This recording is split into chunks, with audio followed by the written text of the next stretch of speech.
สมัยเลยบอกว่าสักแพงกายบุบยอดดานรายการฮอร์โมนเดิมรายการโลกมุตรภาพแขวงหัวพันดามือสีนี้ก็เหมือนโอ้สุกเลดกายเด่นแต่งรายการมือสีกุบันเดืองข้อข่าวจื่อสำคัญจะกายอันโบเปิดในวันหนึ่งตามรายการจังหวัดโมนี้อ่านรายละเอียดข่าวนี้ข้อสวรรค์จะกายประตูนอันโบเปิดเดหนึ่งกุลรายการดามือสีทีนี้มาไทยบุบยอดรายการสนานนี้ก็จะมามากจะกายประตูนข่าวรายการอีกหนึ่งตามรายการอีดาวสำราญกุมข่าวเราสาแผนกรายงานสวัสดิการสังคมแขวงหัวพันโนแต่งพิธีรับรองเดือนตะลองหัวนาเมพิธีประกาศรองหัวหน้าแผนกรายงานปสวัสดิการสังคมแขวงหัวพัน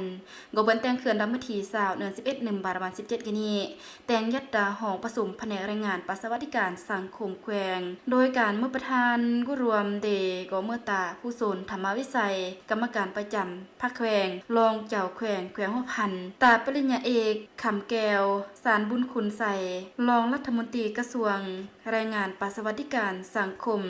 ภาคส่วนสิ่งเกี่ยวของเรื่องจากคณะจัดตั้งแขวงกวดกาห้องเล่าการปกครองแขวงจำรอดพนักงานรัฐกรยาดักลวงแผนกกุรมรอมดาพิธี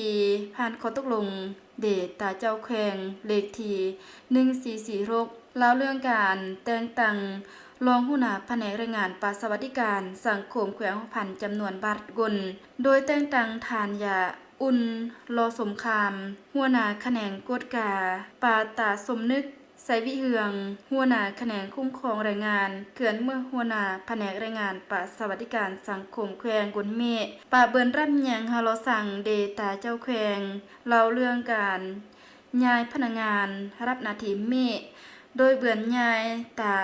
วอนทองบุญมิไสรองหัวหน้าแผนกแรงงานปะสวัสดิการสังคมแขวงยกประจำการเมื่อหัวหน้าศูนย์บริการกองทุนประกันสังคมแขวงหัวพันการย่อยกงจักการจัดตั้งดาเดือกนี้ก็เพื่อเมื่อการสร้างฮัลโหลกลางแรงเดนาทีขนาดเวียกยดาระยะเม